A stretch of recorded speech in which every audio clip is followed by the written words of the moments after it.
क्रूस एक नीच वस्तु थी, इसे तुच्छ जाना जाता था, लोग इससे नफरत करते थे और मनुष्यों के बीच यह कलंकपूर्ण थी। लेकिन फिर भी परमेश्वर ने इस तरीके को चुना, बुद्धिमानों को लज्जित करने और इस दुनिया को नजात देने के लिए, ताकि कोई प्राणी परमेश्वर के सामने घमंड ना करने पाए। कोई भी व्यक्ति स्वर्ग में खड़ा होकर यह नहीं कह पाएगा कि मैं यहां पर अपने दम पर और अपने कार्यों के दम पर पहुंचा हूं। हम परमेश्वर की उपस्थिति में जाकर यह कहेंगे कि हम इस स्थान पर प्रभु यीशु मसीह के क्रूस के द्वारा आए हैं। हम यहां पर प्रभु यीशु मसीह के क्रूस पर किए हुए बलिदान और उसके मुर्दों में से जी उठने के द्वारा यहां पर पहुंचे हैं। और तकरीबन 800 साल पहले यशायाह ने यह कहा था, वह तुच्छ जाना जाता और मनुष्यों का त्यागा हुआ था, वह दुखी पुरुष था, रोग से उसकी जान पहचान थी और लोग उससे मुंह फेर लेते थे। वह तुच्छ जाना गया और हमने उसका मूल्य ना जाना। और फिर गलातियों में प्रेरित पौलुस कहते हैं कि परंतु हे भाइयों, यदि मैं अब तक खतना का यानी कार्यों का प्रचार आपको करता हूं तो क्रूस की ठोकर जाती रही।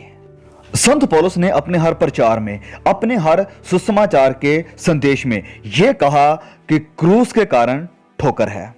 संत पौलुस ने कहा कि मैं और जो कुछ भी प्रचार करूं उसमें ठोकर नहीं है, लेकिन जब आप क्रूस का प्रचार करते हैं तो ठोकर है।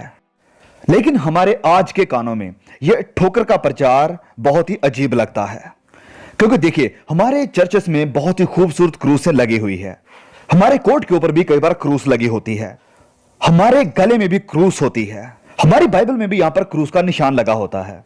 हम कभी भी इसे कलंकपूर्ण या ठोकर के रूप में नहीं देखते हैं, लेकिन बाइबल कहती है कि यह ठोकर का कारण है, यह लोगों के बीच में कलंक है और यह ठोकर है, और यह तुच्छ है और यह नीच है। यह पुरानी भद्दी क्रूस है। यह वो स्थान था जहां पर अपराधियों को सजा दी जाती थी, यह वो जगह थी जहां पर दुष्ट लोग मरते थे। और जब मैं मसीह को क्रूस पर लटके हुए देखता हूं तो मैं यशायाह की तरह कहता हूं कि उसकी ना तो कुछ सुंदरता थी कि हम उसको देखते। और पौलुस कहते हैं कि उसके दिनों में क्रूस एक ठोकर थी। और मैं ये अपनी सेवकाई में भी देखता हूं कि मैं कुछ भी प्रचार करूं यह बहुत मशहूर हो जाता है, यह कानों को प्रसन्न करता है। और जब मैं बाइबल का प्रचार करता हूं, जब मैं प्रचार करता हूं क्रूस का, लहू का, यीशु के जी उठने का, तो यह बनता है ठोकर का कारण। और यह वह चीज है जो लोग सुनना नहीं चाहते हैं, और यह लोगों के लिए मूर्खता है। और यह वह चीज है जिसमें ठोकर है, और यही वह चीज है जो यीशु मसीह के सुसमाचार का प्रमुख हिस्सा है। और बिना क्रूस के उद्धार नहीं है, अपराधों की क्षमा नहीं है। परमेश्वर कहते हैं कि मैं चाहता हूं कि लोग एक स्थान पर आए, और वो है क्रूस। और अगर आप क्रूस के पास नहीं हैं तो आपके पास उद्धार नहीं है, आपके पास माफी नहीं है। क्यों क्रूस एक ठोकर है? कुछ समय पहले ही मैं इसके बारे में सोच रहा था, क्यों क्रूस एक ठोकर है। मैं देखता हूं यीशु क्रूस के ऊपर लटके हुए, मैं उन्हें देखता हूं मेरे लिए कुर्बान होते, मैं लहू को बहते हुए देखता हूं, मैं उसके हाथों में कीलों को देखता हूं, मैं उसके पांवों में भी कील लगे देखता हूं, और मैं यीशु मसीह को देखता हूं पाप के लिए ठोकर के ऊपर मरते हुए। यह ठोकर क्यों है? सबसे पहले क्रूस एक ठोकर है क्योंकि यह सारे संसार का दोष है। क्रूस दुनिया को कहती है कि आप एक गुनहगार हैं। क्रूस उस अपराधी से कहती है जो यीशु के साथ लटक रहा था कि तुम एक पापी हो और तुम्हें पश्चाताप करना होगा। और उस अपराधी ने पश्चाताप किया और पापों का इकरार किया और कहा कि जब तू अपने राज्य में आए तो मुझे याद करना। और प्रभु यीशु ने उसकी तरफ देखा और कहा कि आज ही तू मेरे साथ स्वर्ग में होगा। यीशु ने उसे वहीं पर उसी वक्त माफ कर दिया, लेकिन उससे पहले क्रूस ने उसे दोषी ठहराया कि तू एक पापी है और तुझे पश्चाताप करना होगा। और आज रात देख रहे कई लोग भी शर्मिंदा हैं, क्योंकि आप जानते हैं कि आप भी इस पाप में हैं।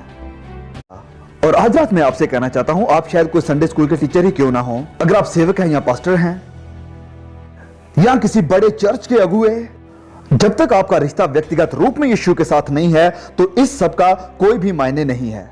हमारे यहां अगर देखा जाए तो बहुत से मजहबी लोग हैं, हमारे यहां बहुत से ऐसे लोग हैं जो रिलीजन के साथ संबंध रखते हैं, बहुत से लोग हैं जो वर्शिप करते हैं, लेकिन ये सच्ची आराधना नहीं है।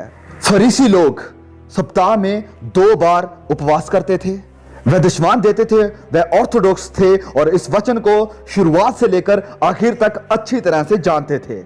लेकिन फिर भी यीशु ने उनके अंदर पाखंड को देखा और उनका सामना किया और उनसे कहा कि उन्हें उद्धार की जरूरत है, और उनसे कहा कि न्याय के दिन वह मेरे सामने आएंगे और मैं उनसे कहूंगा, हे कुकर्म करने वालों, मुझसे दूर चले जाओ, मैंने तुम्हें कभी नहीं जाना। केफास एक मजहबी लीडर था, लेकिन उसने यीशु को क्रूस पर चढ़ाने की प्लानिंग की। घमंड, पूरी दुनिया में इतना बुरा घमंड और कोई नहीं है जितना बुरा घमंड मजहब का है। मुझे घमंड है अपने मजहब पर। हम घमंड करते हैं उन सारी मजहब की चीजों पर जो हम बाहरी तौर पर करते हैं, जबकि अंदरूनी तौर पर घमंड, जलसी, नफरत और विरोध से भरे हुए हैं। लेकिन दिल के अंदर प्रेम नहीं है, और इससे सब लोग जानेंगे कि तुम मेरे चेले हो यदि तुम एक दूसरे से प्रेम रखते हो। क्या हम प्रेम रखते हैं? और उनके फलों से तुम उन्हें जानोगे। और आत्मा के फल ये हैं, प्रेम, आनंद और शांति। अगर मैं किसी ऐसे इंसान को देखूं जो अपने मसीह भाई बहनों के साथ मोहब्बत नहीं रख सकता है, तो मुझे यह संदेह होगा कि क्या वह इंसान क्रूस के पास आया है। यह मैंने नहीं रखता है कि वह कौन है और वह विश्वास का दावा करता है, क्योंकि बाइबल कहती है कि शैतान भी विश्वास करता है और वह थरथराता भी है। वह विश्वास करते और थरथराते हैं, लेकिन उनके पास उद्धार नहीं है। पहला यूहन्ना 1:7, और उसके पुत्र यीशु का लहू हमें सब पापों से शुद्ध करता है। मार्टिन लूथर को एक बार शैतान ने उसके सारे पाप याद दिलाए और उसे परेशान किया। क्या बस यही है? लूथर ने पूछा। नहीं, और भी बहुत है, शैतान ने कहा, और बहुत से पाप उसे गिनाने लगा। बस यही है? शैतान ने कहा, हां, तो फिर अब क्या? और फिर मार्टिन लूथर ने कहा, इनके नीचे सब लिख दो, क्योंकि यीशु का लहू शुद्ध करता है सारे पापों से। क्रूस के बारे में बहुत सारे रहस्य हैं, बहुत सी बातें हैं क्रूस के बारे में जो मैं नहीं समझता हूं, लेकिन एक बात मैं जरूर समझता हूं, उद्धार का यही एक रास्ता है और मुझे विश्वास के साथ इसके पास आना होगा। और फिर चाहे यह मूर्खता या बेवकूफी की बात क्यों ना लगे, और फिर चाहे यह अच्छी बात ना लगे, और फिर चाहे लोग मेरे ऊपर हंसें, लेकिन परमेश्वर ने यही एक रास्ता चुना है क्रूस के प्रचार का, जिसको द्वारा वह लोगों को अपने निकट लेकर आता है। अब भले ही यह एक ठोकर है, यह मूर्खता, यह ठोकर, यह कलंकपूर्ण वस्त्र जिसे क्रूस कहा जाता है, एक बहुत खूबसूरत चीज बन जाती है। त्रिएक परमेश्वर की योजना से रची गई यह क्रूस एक नई जिंदगी, महिमा, आनंद, शांति और प्यार का कारण बन जाती है, जो सदा के लिए रहेगी और आप अनंत जीवन को हासिल करते हैं। और फिर आपके पास आती है ताकत मसीही जीवन जीने की और मसीही की आज्ञाओं को मानने की। वह आपको जो नई सामर्थ देता है, यह आज रात आपकी है और यह मुफ्त है, क्योंकि मसीह ने इसके लिए क्रूस पर कीमत चुका दी है। मैं आप सबसे आज कहता हूं कि इसे ग्रहण करें, और मैं आपसे कहना चाहता हूं कि इसे नजरअंदाज करने का खतरा भी है, क्योंकि आप मसीह के पास तभी आ सकते हैं जब परमेश्वर आपसे बात कर रहा है, और आज वह आप में से बहुतों से बात कर रहा है। यह आपका पल है, आपका समय है कि आप अपना जीवन उसे दें, और अभी नहीं तो शायद कभी नहीं। बाइबल कहती है कि जो बार बार डांटे जाने पर भी हट करता है, वह अचानक नाश हो जाएगा और उसका कोई भी उपाय काम ना आएगा। परमेश्वर की दया को आप नजरअंदाज ना करें। वह आपके लिए क्रूस पर कुर्बान हुआ, उसने अपना लहू बहाया, उसने आपसे बहुत प्यार किया, उसने मुझसे बहुत प्यार किया कि वह मरने के लिए तैयार था, और आप इसे नजरअंदाज ना करें। और मैं आप सबसे कहता हूं कि पश्चाताप करें अभी।